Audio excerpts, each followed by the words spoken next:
Vamos entonces a comenzar esta noche en el nombre del Padre, del Hijo y del Espíritu Santo. Amén. Ven Espíritu Santo, llena los corazones de tus fieles y enciende en ellos el fuego de tu amor. Envía, Señor, tu Espíritu Creador y renovarás la faz de la tierra. Oh Dios, que has iluminado los corazones de tus fieles con la luz del Espíritu Santo, concédenos que, guiados por este mismo Espíritu, obremos rectamente y gocemos siempre de sus consuelos. Por Jesucristo nuestro Señor. Amén. Dios te salve María, llena eres de gracia, el Señor es contigo. Bendita tú eres entre todas las mujeres, y bendito es el fruto de tu vientre Jesús. Santa María, Madre de Dios, ruega por nosotros pecadores, ahora y en la hora de nuestra muerte. Amén.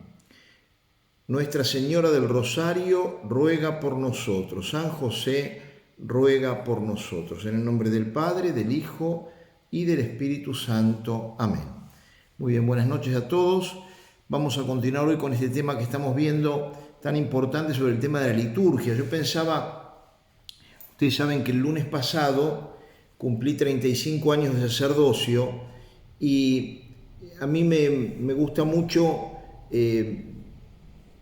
volver a leer algunas homilías que sobre el sacerdocio han escrito grandes papas, como por ejemplo Juan Pablo II, Benedicto, y leía lo que Benedicto XVI escribió como una carta cuando comenzó en el año 2009 un año sacerdotal, porque se cumplían 150 años de la muerte, o sea, de la entrada al cielo del santo cura de Ars, de San Juan María Beneice, sacerdote que hasta ese momento era patrono de los párrocos, pero que a partir de ese momento Juan Pablo Benedicto lo puso como patrono de todos los sacerdotes. Y tenía algunas frases sobre el sacerdocio muy impresionantes, ¿no? Decía que el sacerdocio o el sacerdote es el amor del corazón de Cristo. O sea, si uno se pone a pensar lo que significa el amor de Cristo, el sacerdote, ¿por qué ese lugar tan destacado? Por la misión que tiene instrumental de hacer presente a Jesucristo. Y decía el santo cura de Ars que si uno comprendiera realmente lo que es, si el sacerdote se diera cuenta de lo que es, se moriría, no de susto, sino de amor, pero realmente no somos conscientes de todo lo grande que Dios ha querido hacer en el mundo, usándonos como instrumentos, porque fíjense que el que sigue actuando siempre es Jesucristo. O sea, cuando celebro misa, ¿quién celebra? Cristo. Cuando perdono los pecados, ¿quién perdona? Cristo. Cuando bautizo, ¿quién bautiza? Cristo. Siempre es Cristo. El sacerdote es un instrumento. Si a mí una persona me dice, padre, fulano le dijo tal pecado, yo no le miento, yo digo, a mí no me dijo nada, porque los pecados se los dijo todos a Jesucristo. Yo por eso es que los sacerdotes respecto de los pecados, ya que tenemos ese llamado sigilo sacramental, que quiere decir que en ninguna circunstancia y por ningún motivo podemos decir algún pecado, porque eso no nos pertenece. El que lo escuchó es el Señor lo perdonó, lo olvidó y ahí terminó todo. Yo no tengo derecho sobre eso. Y fundamentalmente la grandeza del sacerdocio se expresa en la liturgia, porque es allí donde uno, por así decir, posibilita que sea el Señor el que presida cada celebración. ¿Quién celebra cada misa? Jesucristo. ¿Quién celebra, como decía recién, un bautismo, la unción de los enfermos? Cada uno de los sacramentos los celebra valiéndose de un instrumento. A mí me gusta mucho pensar que Jesús no delegó nada. No es que dijo, hagan esto. No. Lo sigue haciendo Él, valiéndose de un instrumento. Y por eso mencionaba en la homilía de ese día que una cosa muy hermosa que una vez leí, que decía que así como Jesús, sin dejar de ser Dios, se hizo hombre, y al hacerse hombre no dejó de ser Dios, así el sacerdote, sin dejar de ser hombre, ejerce poderes de Dios, porque ciertamente perdona los pecados, comunica la vida en el bautismo, transforma el pan y el vino en el cuerpo y la sangre de Jesús, su palabra, Así sea el pecador más grande, la palabra del sacerdote es la que hace de alguna manera que el pan y el vino se conviertan en cuerpo y sangre, porque Cristo hablando por sus labios. Yo cuando consagro cada día tengo esa conciencia de decir, escucho mi voz, pero sé que no es mi palabra, la palabra es de Jesús. Bueno, dicho esto, vamos a comenzar ahora con un tema muy hermoso, porque además tiene una aplicación muy práctica. La vez pasada veíamos de alguna manera lo que era la economía sacramental. ¿Qué quiere decir esto? El misterio de la Pascua, todo este misterio maravilloso de Dios que se hace hombre, que muere por nosotros y que resucita, es comunicado a través de los sacramentos. Y el fruto de eso justamente lo recibimos a través de los sacramentos. Todo el fruto de la pasión, muerte y resurrección del Señor lo recibimos a través de los sacramentos. Ahora vamos a ver en esta charla de hoy, si no termino la vez que viene, lo que es común a todos los sacramentos y a todas las tradiciones litúrgicas, o sea, qué es común al bautismo, qué es común a la misa, cada sacramento que realizamos, la unción qué es común a cada uno de ellos. Y luego veremos en forma concreta cada uno.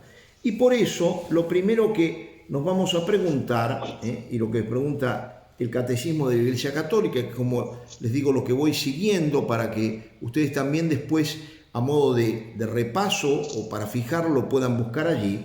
Estoy en el punto 1135, pero se plantea 4 cosas.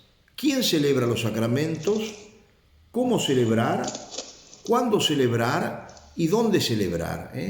Lo primero entonces, ¿quién celebra los sacramentos? Y acá comienza el punto diciendo, la liturgia es acción del Cristo total, Christus totus. Fíjense, esta expresión de que celebra el Cristo total es una expresión de San Agustín. Él fue el que la acuñó, por así decir. Nuestra fe cristiana se funda en el misterio de la encarnación. Esto quiere decir que el Hijo de Dios, el Verbo, asumió nuestra naturaleza humana y en esa naturaleza de alguna manera se desposó. Fíjense que la unión del varón y la mujer encuentra, por así decir, imita esta unión de Dios con la naturaleza humana. Dios se hizo hombre, se desposó con la naturaleza humana. Cuando decimos Dios es amor, la celebración de las bodas de ese amor, por así decir, se produjo en la encarnación. Si Dios es amor, es que Dios no quiere permanecer a distancia. Una de las consecuencias dolorosas de este tiempo que nos toca vivir es muchas veces la distancia con los seres queridos. Cuántos abuelos que están sufriendo porque no pueden ver a sus hijos ni a sus nietos, ¿no es cierto? Uno quiere estar con el amado, eso es lo que uno desea. San Juan de la Cruz decía que el alma está más donde ama que donde anima, significando que cuando uno está lejos del amado tiene el corazón puesto, estoy físicamente acá, pero mi corazón está donde está lo que yo amo, está donde está el amado. El amor pide compañía, y por eso Cristo mantiene, por así decir, una relación con toda la humanidad, porque su amor acoge a todo hombre sin excepción. Lo que ocurre es que no todo hombre acoge el amor de Cristo, ese es el problema. O sea, porque hay mucha gente que rechaza, pero Cristo quiere ser amado, ama a todo hombre. Cuando Él lo trae a este mundo, lo trae porque lo ama. El hecho de que nosotros existamos es un hecho de amor. Miren, se los he dicho varias veces, ¿no? Porque entre ustedes hay muchos que son padres de familia. Ustedes no eligieron a ninguno de los hijos que tienen, eligieron tenerlos. Pero ¿quién? La persona concreta, eso lo sabe, lo eligió Dios, lo eligió el Señor. Esa es la maravilla, ¿no? Y es lo que también en los momentos de tristeza, de depresión, uno tiene que decir, perdón, yo fui elegido, yo fui amado, y fui amado infinitamente. Está el texto tan hermoso de la carta a los Efesios, donde dice que Dios nos eligió desde antes de la creación del mundo. Como un padre que quiere tener hijos, un matrimonio que se case, dice, vamos a hacer una casa y vamos a hacer la habitación para nuestros hijos. Todavía no sabe quiénes son, pero los quieren tener. Acá hay una cosa mucho más concreta. Dios no dice, mis hijos quiénes serán. No, Él nos elige. Él nos llama a la vida. Después Él respeta la elección nuestra, pero Él nos ama en primer lugar. En el amor hay dos movimientos, dicen los teólogos y también los antropólogos. Un anhelo por hacerse uno con el ser amado. Uno quiere estar con esa persona. Uno por eso en el matrimonio es tan fuerte, ¿no? Porque decimos se hacen una sola carne, la expresión tan fuerte, la expresión bíblica del libro del Génesis. Pero también, fíjense, al mismo tiempo, la necesidad de mantener una cierta distancia respetuosa de la identidad del otro. Por ejemplo, el amor de una esposa a un esposo que quiere identificarse no significa que desaparece prácticamente la personalidad del otro. No debe sofocarlo, agobiarlo. No. Tiene que, al mismo tiempo que lo ama, lo tiene que respetar. Es una presencia que no destruye al otro. Y así exactamente ocurre con Jesucristo. El Señor se identifica con cada uno de nosotros, está presente por la gracia en cada uno de nosotros, pero al mismo tiempo respeta nuestra identidad, nuestra libertad. Por eso el Cristo total lo formamos todos los bautizados. San Agustín, que es como digo, el que acuñó el término, se apoya en la doctrina de San Pablo, cuando en la primera carta a los Corintios, en el capítulo 2, versículo 12, dice: pues del mismo modo que el cuerpo es uno, aunque tiene muchos miembros, y todos los miembros del cuerpo, no obstante su pluralidad, no forman más que un solo cuerpo, así también Cristo. Todos nosotros formamos un único cuerpo, que es Jesucristo. El Cristo total abarca tanto la cabeza como los miembros, y esta unión es tan íntima como la que tenemos en el cuerpo de Dios. Es muy impresionante, porque la cabeza del cuerpo total es Jesús. Y fíjense la unión que tiene con cada uno de nosotros cuando estamos en gracia. La unión que yo tengo con mi mano, con mi pierna, con todo lo que soy yo. Cuando a mí me tocan, digo, me tocaron. No digo tocaron la mano que tengo en el cuerpo. No, yo soy todo mi cuerpo. Bueno, esa es la maravilla, ¿no? El Señor está unido a cada uno de sus miembros, íntimamente. Por esto Cristo participa de nuestra vida y nosotros de la suya. A esto se llama el Cristo total. Lo que pasa es, vuelvo a decir, acá es tan importante tener cuidado en lo que significa realmente el acto de fe, en comprender que esta maravilla es lo que un día voy a poder vivir en mucha más plenitud en el cielo, donde seremos uno, que estamos llamados a la unidad, al amor entre nosotros. En el cielo se dará de un modo plenísimo, y al mismo tiempo también Dios será todo en todos. Es una maravilla que viviremos con la vida de Él. Es una cosa muy extraordinaria, ¿no? Entonces, fíjense, cuando nos preguntamos quién celebra la liturgia, nos dice el catecismo el Cristo total. ¿Qué quiere decir esto? La celebra Jesucristo, el Espíritu Santo, el Papa, los obispos, los sacerdotes, el último monaguillo, el último fiel, la persona que desde la cama está en gracia de Dios y se une a la liturgia, también celebra. La celebran las almas del purgatorio, los que están en el cielo, los que le peregrinamos en la tierra, las monjas contemplativas, las almas sencillas, todos celebran la liturgia.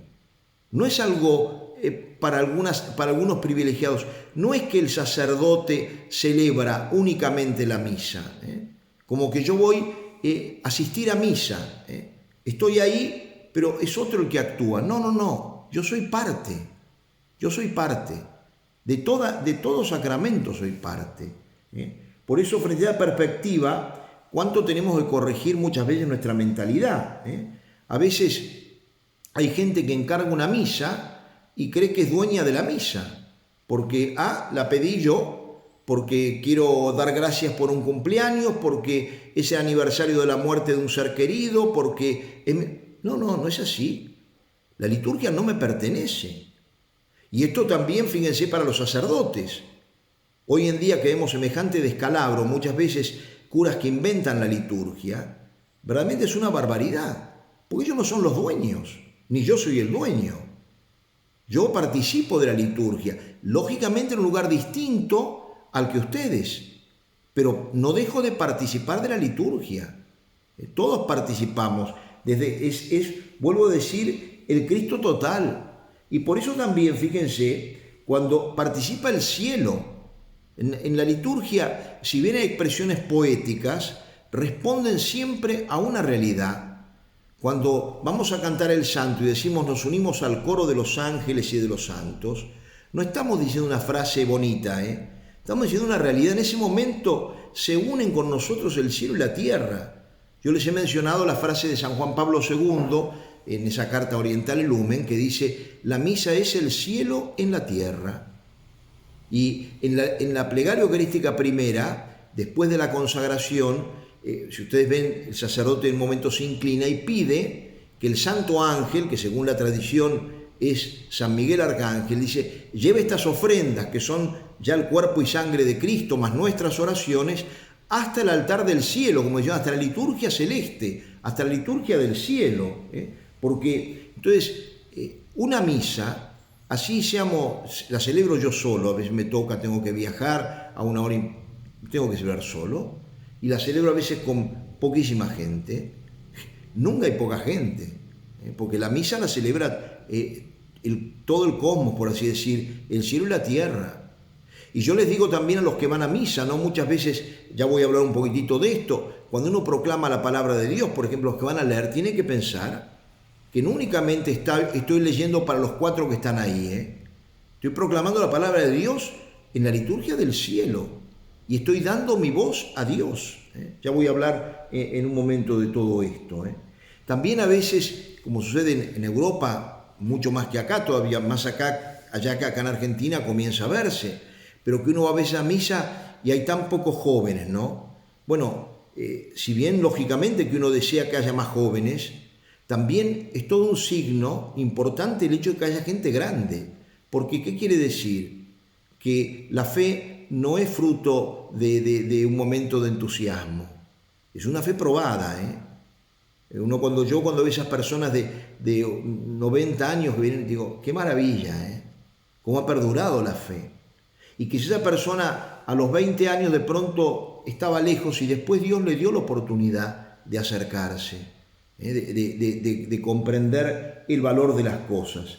Y por eso, verdaderamente, cómo tenemos que mirar todo esto con tanta, con tanto espíritu de fe. No debemos desanimarnos a veces porque uno dice, sí, hoy en día, es verdad, la fe se ha enfriado. Y el otro día, me salgo un poquito del tema, a mí me impresionó mucho, por eso a la mayoría de ustedes les he mandado este lunes unos 3 minutos, después de escuchar la charla de este sacerdote, del padre Héctor de Mater Fátima, ¿no? Cuando describía la situación de algunos países. Yo también tuve oportunidad de estar en alguna oportunidad en Bélgica y Holanda, y son países donde la Iglesia Católica ya es una absoluta minoría, y donde se hacen las barbaridades más grandes. Y en muchos lugares, por ejemplo en España mismo, en muchos sitios, ya hay gente que no se confiesa, gente que el sacramento de la confesión no tiene sentido. Y esto de la comunión a los luteranos, pero por favor, como mostraba el padre que fue a comulgar un hombre en Holanda y después vino a confesarse con la mujer, y cuando vino a confesarse no entendía que el padre le decía, los tengo que confesar por separado, y la mujer le dice, no, es que mi marido además es protestante. ¿Y cómo viene a comulgar? Es que vale todo.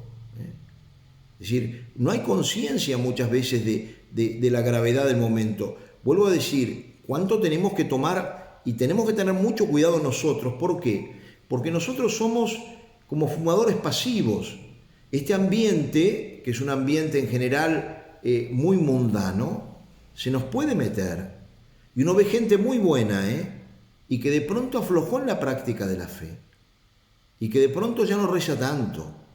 Y que no se preocupa por la fe de sus hijos y de sus nietos. Es muy tremendo. El padre Héctor comentaba, yo lo voy a comentar ya en charlas más adelante, pero por ejemplo el tema de Halloween. Él ha tenido oportunidad, yo he escuchado ya de otros sacerdotes, de hablar con satanistas. El día de Halloween se sacrifican niños. Hay sacrificios humanos de niños. El padre decía, es uno de los días más, si no el día más perverso del año, es prácticamente ese.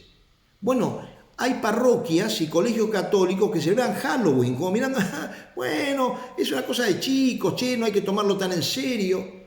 Dice, pero perdón, ¿estás comprendiendo un poquito lo que estamos hablando? Que aquí estamos exaltando al demonio. Es una cosa muy fuerte. Por eso, verdaderamente, ¿no? El hecho de comprender lo que es la liturgia y lo que significa es importantísimo. Vuelvo a decir, la asamblea que celebra es la comunidad de los bautizados. ¿Y qué quiere la Iglesia? La Iglesia quiere que se lleve a todos los fieles a una participación plena, consciente y activa. Plena, consciente y activa. Para esto significa también un conocer los sacramentos, ¿no es cierto? Cosa que hoy en día muchas veces se desconoce completamente. Por eso es tan importante los temas que vamos a ver, el significado de todo lo que hacemos, porque es importantísimo. Pero plena, consciente y activa, que yo sepa dónde estoy y que participe con mi oración, con mi silencio. Hoy en día, fíjense que se entiende muchas veces que participación activa es hacer cosas. Hay como una desesperación porque todo el tiempo haya ruido. Eso significa que estamos activos. No es eso estar activo.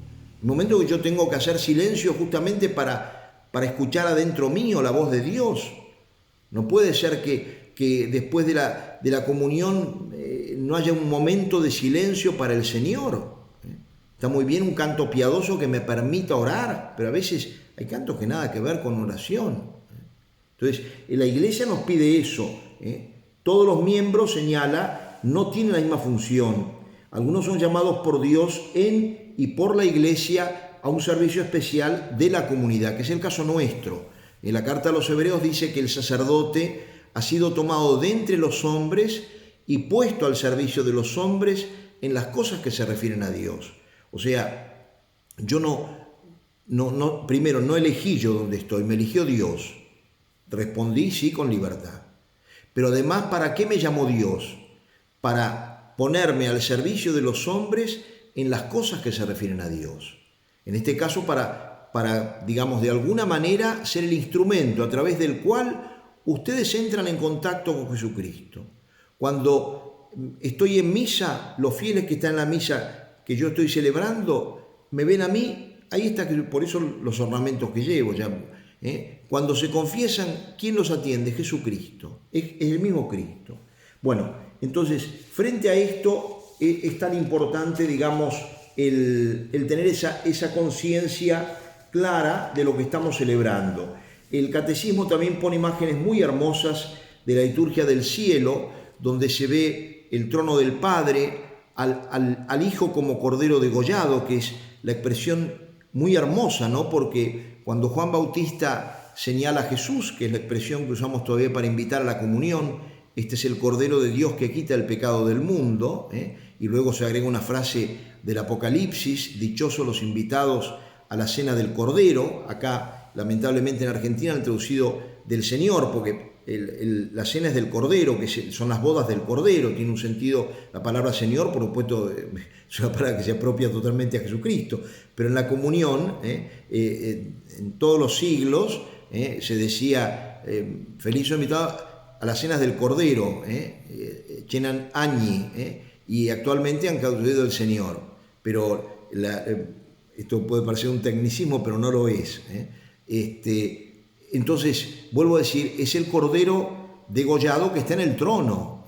Jesucristo, que lleva las huellas de su pasión, que conserva su humanidad en el cielo, sigue siendo verdadero Dios y verdadero hombre, y un hombre que ha pasado por la cruz, que ha sufrido y que ha derramado por nosotros. Y luego un río de agua, que es una imagen muy hermosa que representa el Espíritu Santo, que es el que riega, el que da vida a todas las cosas. De la sangre del Señor sale también ese río de agua que vivifica el universo. Y por eso termina diciendo en el punto del catecismo que ya les indicaré enseguida, que es el punto 1137, dice que Cristo es el mismo que ofrece y que es ofrecido, el que da y el que es dado, porque eso es lo que hace Jesús. Él ofrece y es lo que ocurre también en la misa, ¿no? El Señor ofrece su cuerpo al Padre y lo ofrece luego en la comunión, ¿no? Y lo mismo el que da y el que es dado, Él nos da la vida. Muy bien. Es una imagen realmente hermosa, esta de que el que ofrece sacrificio es Cristo como sacerdote y víctima. En la liturgia, Cristo está representado en la figura del sacerdote, del hombre que está celebrando, y representado también en el altar. Por eso el sacerdote, cuando llega al altar, lo besa, es la figura muy hermosa de la iglesia, representada en el sacerdote, que besa a Jesucristo como queriendo reparar el beso sacrílego. De Judas, se está por comenzar justamente el memorial, o sea, la actualización, ese misterio tan grande de la pasión del Señor, y la iglesia ahora quiere dar un beso de amor al esposo, que es la figura de Cristo. Muy bien, en esta liturgia participan, además del Padre, del Hijo y del Espíritu Santo, del Hijo hecho hombre también, participa, dice aquí, las potencias, ciertamente las potencias celestiales, toda la creación, los servidores de la antigua y nueva alianza, los 24 ancianos, el nuevo pueblo de Dios, en particular los mártires, la Santísima Madre de Dios, la esposa, que es la esposa del Cordero, y finalmente una muchedumbre inmensa que nadie podría contar, de toda nación, razas, pueblos y lenguas. En esta liturgia celestial no falta nadie. Todos los ángeles que son adoradores de Dios. Esto es tan importante también, eso tan hermoso del mundo angélico, ¿no? que está mezclado con nosotros.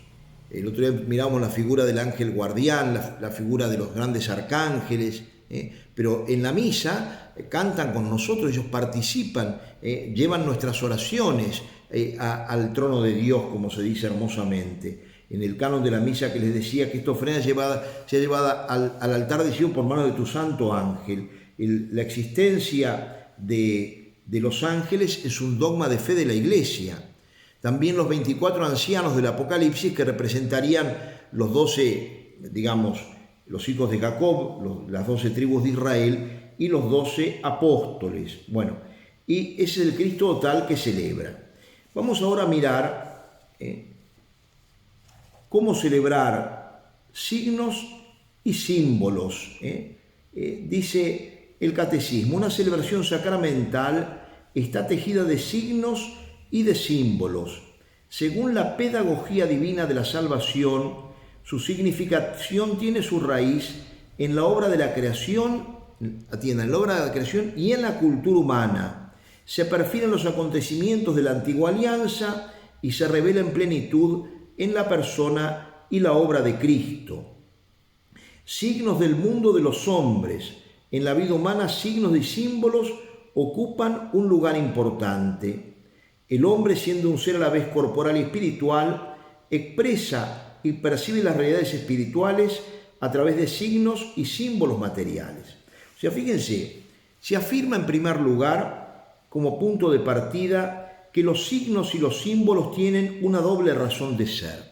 ¿Qué es un signo? Un signo es algo que representa una cosa distinta, pero que de alguna manera se presente. Yo creo que le decía la vez pasada, un beso, es un signo de amor, lo representa. Uno besa a un niño, el esposo que besa a la esposa, el padre que besa al hijo o la madre. El beso es un signo de amor, lo hace presente. Como muchas veces hay gestos, hay signos que reflejan todo lo contrario, como refleja el odio o signos de ayuda, en fin, hay multitud de signos. Nosotros necesitamos signos porque no somos puro espíritu, somos seres encarnados. Entonces dice aquí que hay dos razones, una doble razón de ser. Primero, la pedagogía divina, Dios que de alguna manera se adapta a nosotros. Dios se vale de signos, se da cuenta que nosotros no somos ángeles. El ángel lo intuye directamente, no necesita ningún signo, no sabemos cómo es eso, pero el ángel no necesita ningún signo. Es como, fíjense, muchas veces algo de la intuición, ¿no? Se dice que las mujeres, sobre todo las madres, tienen como un sexto sentido, intuyen. A veces miran al hijo y dicen, a este chico le pasa algo. y tiene un problema, o al revés, o hay algo que le está ocurriendo. Y el padre le dice, pero no, vos siempre estás mirando, y al poco tiempo sale que o tenía una preocupación, o se había puesto de novio, algo ocurría. Y la madre se dio cuenta, no porque hubo un signo, sino simplemente porque, se dio, la mamá lo intuyó. Bueno, algo así le ocurre en el lenguaje de los ángeles. Los ángeles tienen esa característica. Nosotros somos cuerpo y alma, necesitamos de signos y símbolos para expresarnos. Y por eso muchas veces uno se puede quejar de decir que una persona es poco cariñosa, que quiere decir que no expresa lo que uno desearía que expresara, ¿no? Bueno, o sea que por un lado la pedagogía divina y la segunda por nuestra condición natural, corporal y espiritual. El ángel no necesita de cosas, nosotros sí. Dice el diccionario que la palabra signo es un objeto o fenómeno o acción natural que por naturaleza, porque hay signos naturales, el humo es signo de fuego, digamos, que está quemando algo, o convención, nos ponemos de acuerdo para que si vemos una calavera pintada, decimos, esto es signo de peligro de muerte. Representa o sustituye a otro, indicio, señal de algo. Y también dice, señal que se hace por modo de bendición, como las que se hacen en la liturgia. Cuando yo bendigo, hago un signo que todos entienden que es un signo de bendición. Dios habla al hombre, dice el punto 1147, a través de la creación en primer lugar, la creación visible. El cosmos material se presenta al hombre, a su inteligencia, para que vea en él las huellas de su creador. Eso es tan hermoso, ¿no? Cuando la luz, la noche, el viento, el fuego, el agua y la tierra, el árbol y los frutos hablan de Dios, simbolizan a la vez su grandeza y su proximidad y su cercanía. El libro de la sabiduría tiene ese texto tan hermoso, Sabiduría 13:1, que dice, sí, vanos por naturaleza son todos los hombres que han ignorado a Dios, los que a partir de las cosas visibles no fueron capaces de conocer a aquel que es, y al considerar sus obras no reconocieron al artífice. Algo semejante va a decir la carta a los Romanos en el capítulo 1, cuando dice que todo lo que se puede conocer respecto de Dios, Dios lo dio a conocer respecto de él, digamos, sobre todo su poder y su divinidad. Se da a conocer a través de las obras. Yo digo, qué difícil que debe ser ateo en sentido estricto, ¿no? Porque hay que ser muy irracional. Cuando uno ve los descubrimientos modernos, ¿no? de todo lo que se va descubriendo en el orden del universo, uno dice, pero pensar que esto ha sido de casualidad, diría, con perdón, es muy tonto. Es decir, es como tirar una sopa de letras al techo y que caiga escrito un libro, es muy tonto. O sea, yo no obligo que todo el mundo sea católico, pero al menos tiene que creer que es a lo que llegaron los grandes filósofos griegos, ¿no es cierto? Ellos se plantean, si hay un efecto tiene que haber una causa que lo produzca. O sea, leyeron en la creación el mensaje, empezaron a leerlo. En nuestro tiempo uno ve tanta gente que dice, yo no creo en nada. Yo le dice, pero a ver, ¿cómo es esto? ¿Y quién te explica? ¿Y qué es tu vida? Un absurdo. El hombre moderno, ¿no? Con este apartamento, es una vida absurda, una vida en la cual vivimos sin ningún sentido. Dice, ¿para qué vivo?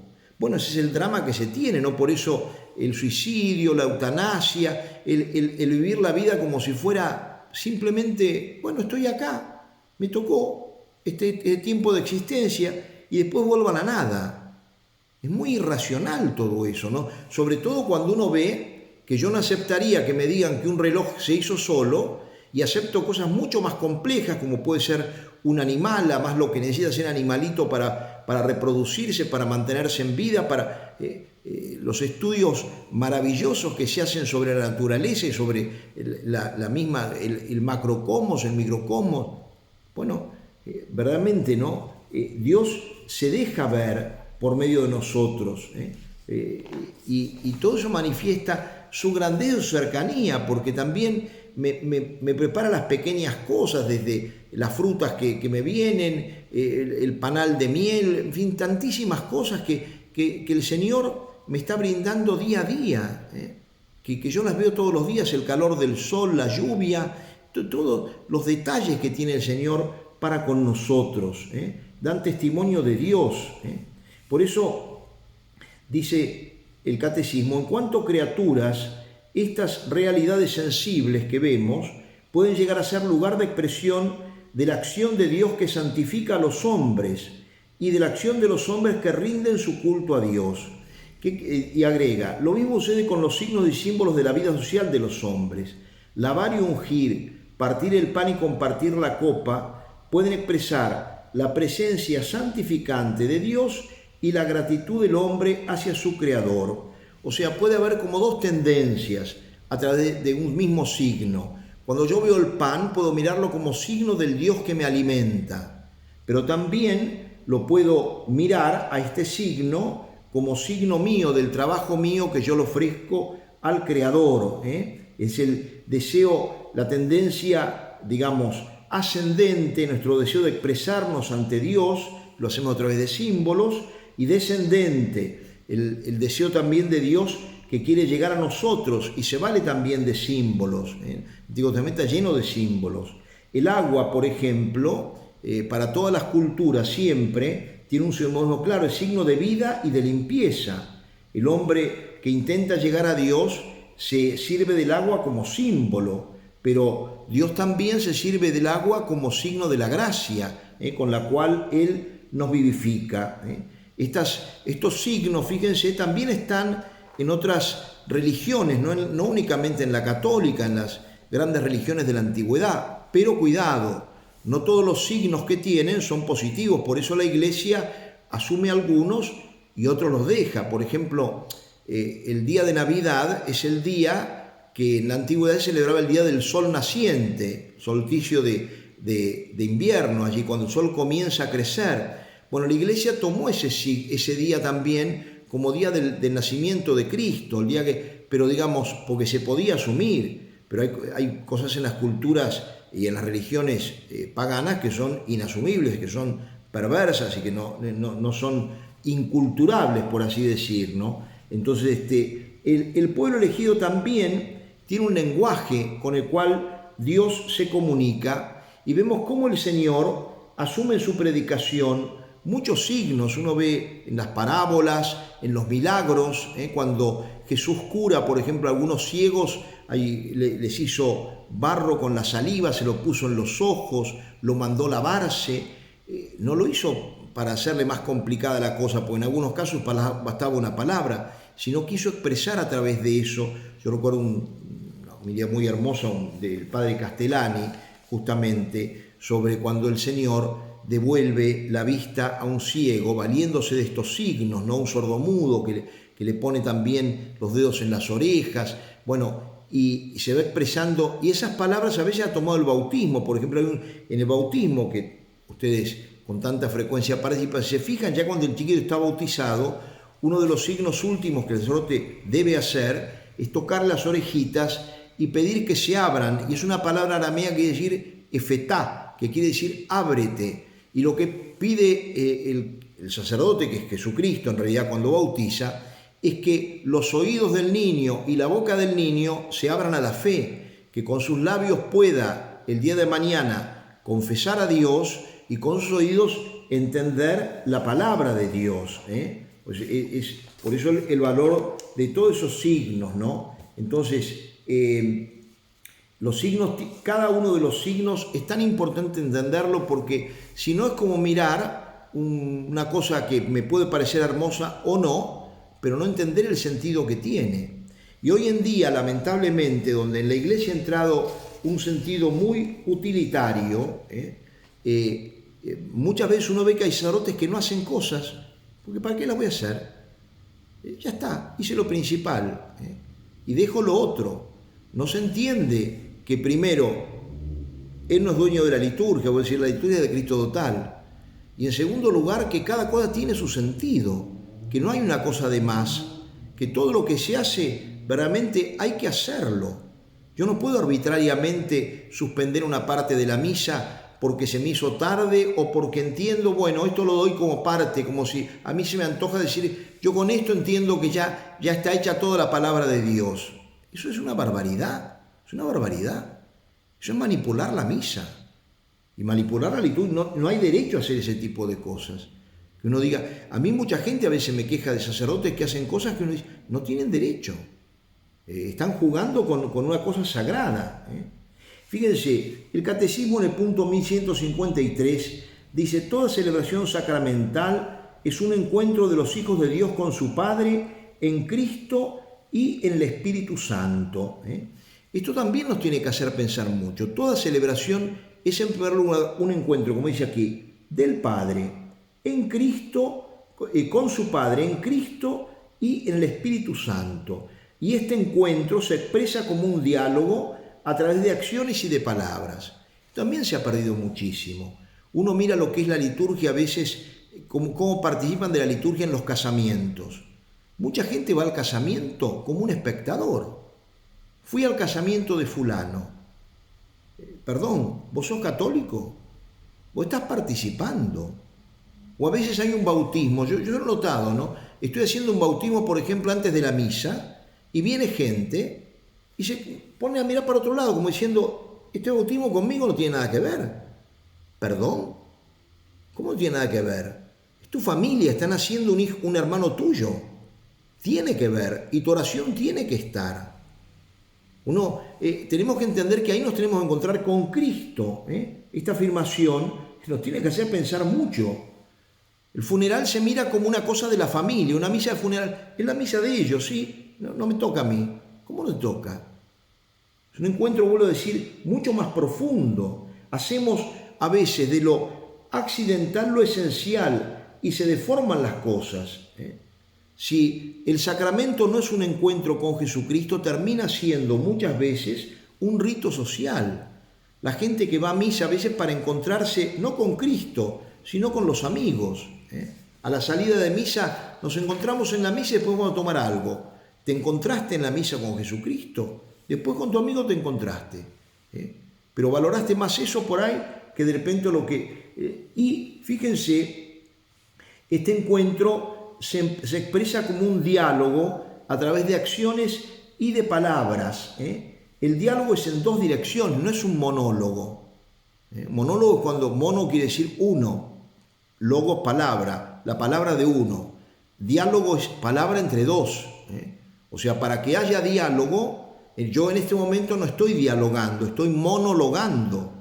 Sería diálogo si yo, cada cosa que digo, ustedes la comentaran, bueno, ahí hay un diálogo.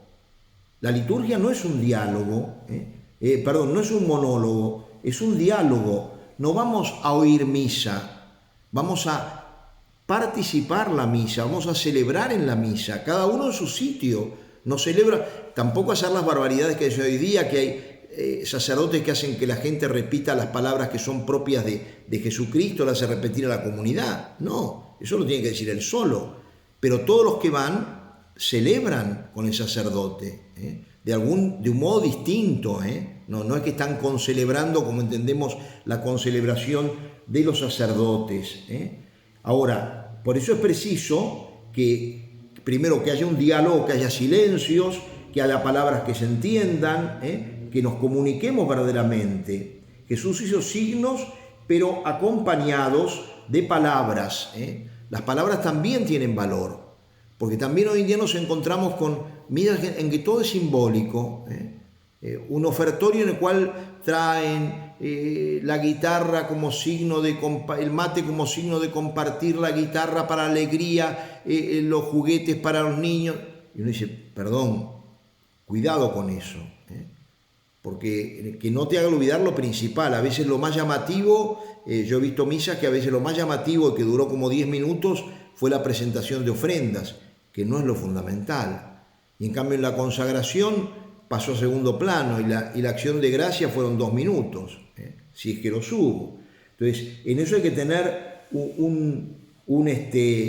un cuidado muy grande, y no olvidarnos que en la liturgia, en primer lugar, tenemos el valor de la palabra de Dios, esa palabra que es parte integrante de las celebraciones sacramentales. Yo suelo decir a la gente que más importante que la homilía del sacerdote, ciertamente, es la palabra que se proclama, porque la palabra es de Dios. Cuando ustedes van a leer una lectura en misa, al terminar dicen palabra de Dios, es una aclamación, no es una aclaración. Todos lo sabemos que es palabra de Dios. Por eso, hermanos, esto es la palabra de Dios. No. Palabra de Dios, te alabamos, Señor. Aclama el lector y aclama la asamblea. Habló Dios. Entonces, ¿cómo tenemos que atender? Fíjense, dice el punto 1154, la liturgia de la palabra es parte integrante de las celebraciones sacramentales para nutrir la fe de los fieles. Los signos de la palabra de Dios deben ser puestos de relieve. El libro de la palabra, leccionario o evangeliario, su veneración, el lugar de su anuncio, su lectura audible e inteligible, la homilía del ministro, la cual prolonga su aclamación, las respuestas de la asamblea, aclamaciones, salmos, meditación, letanías, confesión de fe, todo eso es parte de la palabra, especialmente en la misa. Es decir, no es algo accidental. Y esto también es una cosa que tenemos que cuidar muchísimo. A veces, por razones de emergencia, se lee la palabra de cualquier lugar. Hoy en día ya no es tan común en muchos sitios, pero antes se usaba la hojita del domingo. En España, no sé, también tendrá algún otro subsidio de esa naturaleza, para proclamar la palabra de Dios. Miren, es como si vienen a casarse dos personas y les hago firmar el acta matrimonial sobre un papel para envolver verduras. Uno dice, por favor, ¿cómo usar ese papel? Tenés que usar una cosa más digna. Vas a proclamar la palabra de Dios de un papel cualquiera. Se pide que los libros sagrados sean libros hermosos, porque tienen una palabra que es la palabra viva. Es lo más grande que el hombre ha recibido, nada menos que la palabra del Señor. El que va a proclamarla, miren, si tuviera un poco de conciencia, primero tendría que hacer un acto de contrición, de purificar su alma. Después, prepararse adecuadamente. Eso yo muchas veces lo he ridiculizado, lo hago, pero es muy fuerte, ¿no? A veces le dicen, entra una persona y dicen, ¿me haces la primera lectura? Sí, parece una samba, ¿viste? ¿Hacer la segunda? Yo hago la segunda. Y después van y leen cualquier cosa, porque ni siquiera saben qué es lo que les toca. Yo he escuchado tantas barbaridades en la lectura de la palabra, y dichas por gente que sabe leer. Pero claro, cuando se han encontrado con el texto, han dicho una barbaridad. Miren, como hecho, no es gracioso porque esto ha ocurrido en misas, pero me acuerdo una vez pasó a leer una maestra, a la cual seguramente le dijeron, ¿lees el Salmo? Sí, lo voy a leer. Bueno, esta mujer pasó a leer el Salmo, lo he contado muchísimas veces. Y el Salmo decía, gritad jubilosos, habitantes de Sión. ¿Y qué dijo la señora maestra? Gritad, jubilados de Sión. Claro, seguramente que estaría con un problema jubilatorio, una cosa por el estilo, y le parece... Ahora, lo más grave, nadie se rió, porque claro, nadie conocía la palabra. Después, la lectura de la carta del apóstol San Pablo a los Gálatas, que es una comunidad del Asia Menor, habitualmente la mandan a los gallegos, porque dicen, lectura de la carta del apóstol San Pablo a los griegos de Galicia. No, Galicia es donde están los gallegos, Galacia es donde están los Gálatas. Pero como eso les puedo decir muchísimo, hay un maltrato de la palabra de Dios. Yo me opongo muchas veces a que lean niños. Hay niños que leen muy correctamente, pero ¿cuál es el problema? Que a veces el niño no entiende lo que lee. Lo pueden leer una carta de San Pablo. La lectura de la palabra de Dios, paulina, no es muy simple. El niño no entiende nada, lee como un grabador. No se puede hacer eso. La palabra tiene un valor. El que lee la palabra tiene que tratar de identificarse con esa palabra. Es decir, fíjense que al sacerdote el día de su ordenación se le dice, imita lo que conmemoras. Estás por celebrar la misa, estás celebrando el sacrificio de Cristo, imítalo, No eres un repetidor. No tienes que pensar, bueno, yo acá, Jesús va a la cruz, pero yo me mantengo al margen. No, imita lo que conmemoras. Imita, reflexiona, pero imita. Entonces, la palabra, lo mismo la dignidad de la palabra. Conviene muchas veces en fiestas importantes entrar al evangeliario, hay un libro que tiene no todos los textos, la primera lectura, el Salmo, el Evangelio, o los domingos las dos lecturas. No, este tiene solamente los evangelios. Y entonces ese libro muchas veces se hacen libros muy hermosos que se pueden conseguir, y es muy bueno que en cada parroquia se tuviera, para destacar las fiestas importantes y destacar el lugar de la palabra de Dios. El uso del micrófono. A veces hay lugares donde no se entiende nada. Hay gente que no sabe leer con micrófono. Hay que enseñarle. No podés poner la palabra de Dios en manos de cualquiera. Si a mí, supónganse, yo fuera padre de familia y viene el médico a darme la receta para mi hijo, que es un caso muy delicado, y me dice, mire, atienda por favor. Y viene uno y dice, no, yo lo voy a atender. Y yo sé que es lo más distraído que hay. Le digo, no, por favor, callate, déjame a mí atender, porque esto es muy importante. Bueno, la palabra de Dios es importantísima. Nosotros no la podemos poner en manos de cualquiera. Implica y vuelvo a decir, cuando uno proclama la palabra, la proclama delante de la comunidad. Por eso el sacerdote, fíjense, antes de proclamar la palabra, se inclina, el sacerdote pide muchas veces perdón por sus pecados. Y cuando voy a leer el Evangelio, digo, Señor, limpia mi corazón y mis labios para que pueda anunciar digna y competentemente el santo Evangelio. Le pido a Dios que me purifique el corazón y los labios. Cuando uno va a proclamarla, tendríamos que tener esta conciencia.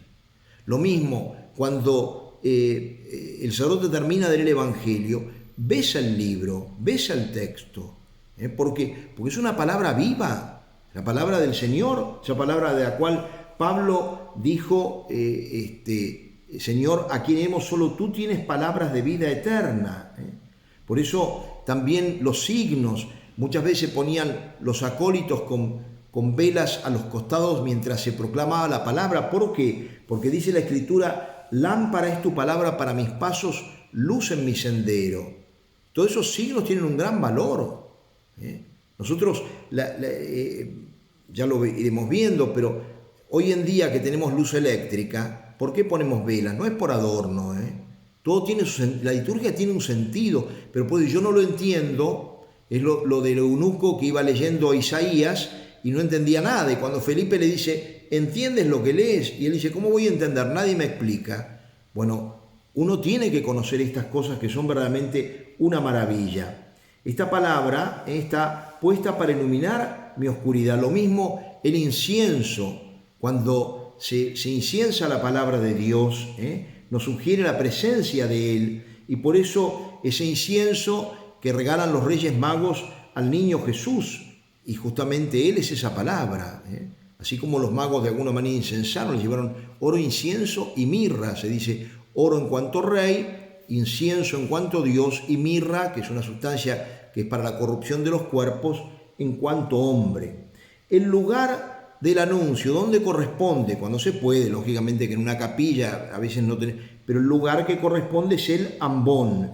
Son los tres lugares principales de la liturgia eucarística, digamos, la sede, el ambor y el altar, que son las tres funciones principales que tiene el celebrante, sacerdote, profeta y rey. Como rey está en la sede representando a Cristo Rey, o cabeza que preside todo el cuerpo místico. El sacerdote lo representa. Rey o pastor, por eso la figura del rey David es tan adecuada, porque David es pastor que es sacado de detrás del rebaño, como le dice Dios, para ser rey de Israel.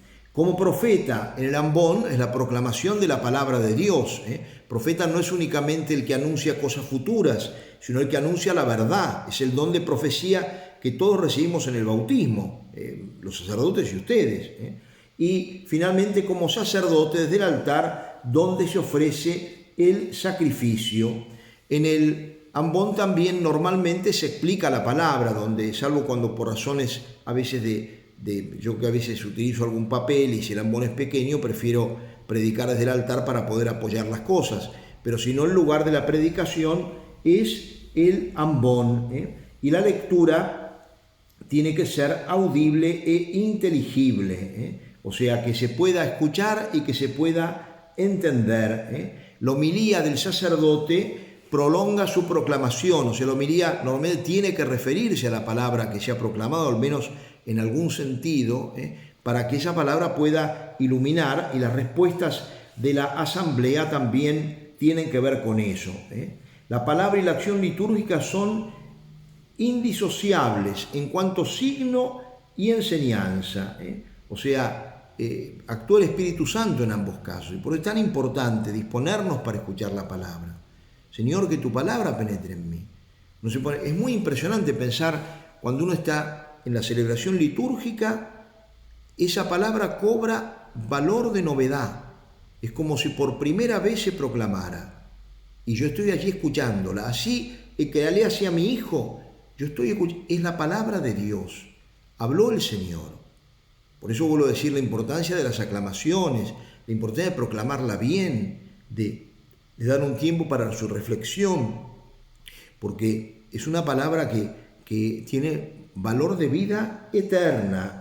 Por eso es tan importante realmente valorar todo esto. Bueno, voy terminando acá y seguiremos la semana próxima, pero Dios quiera que todo esto nos vaya ayudando cada vez más, primero, a participar mejor de la Eucaristía, comprender que yo no soy un visitante, sino que yo verdaderamente ocupo un sitio importante en la liturgia, soy un hijo y como tal participo, que de la liturgia participa todo el pueblo de Dios, y que está aquí en la tierra y que está en el cielo, incluso las almas del purgatorio se benefician de la liturgia. Por eso en cada misa pedimos por ellas. Cuando pedimos por los fieles difuntos, no quedan otros que los del purgatorio. Los que están en el cielo ya no necesitan la oración, y los que no han muerto todavía están vivos. O sea que los únicos fieles difuntos por quienes pedimos son las almas que están en el purgatorio. Valoremos mucho todo esto.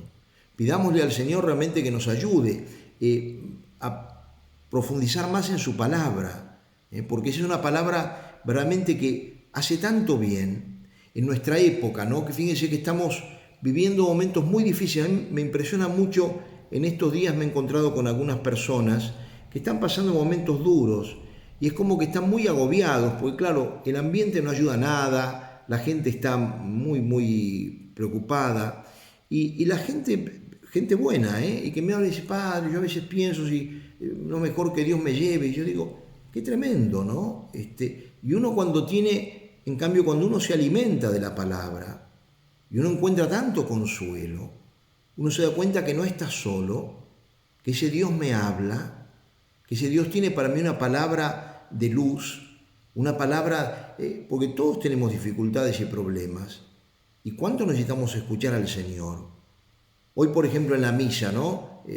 Los que han ido a misa, los que leyeron las lecturas de hoy, que se lee esa parábola en la cual va un amigo a pedirle a otro que le dé pan y que el otro le reniega porque ya está acostado, pero Jesús dice, miren, aunque no le dé por ser amigo, si insiste, le va a dar. Y termina diciendo, pedid y recibiréis, llamad y se os abrirá, buscad y encontraréis, porque el que pide recibe, el que llama se le abre y el que busca encuentra. ¿Cuántas veces nosotros nos desalentamos?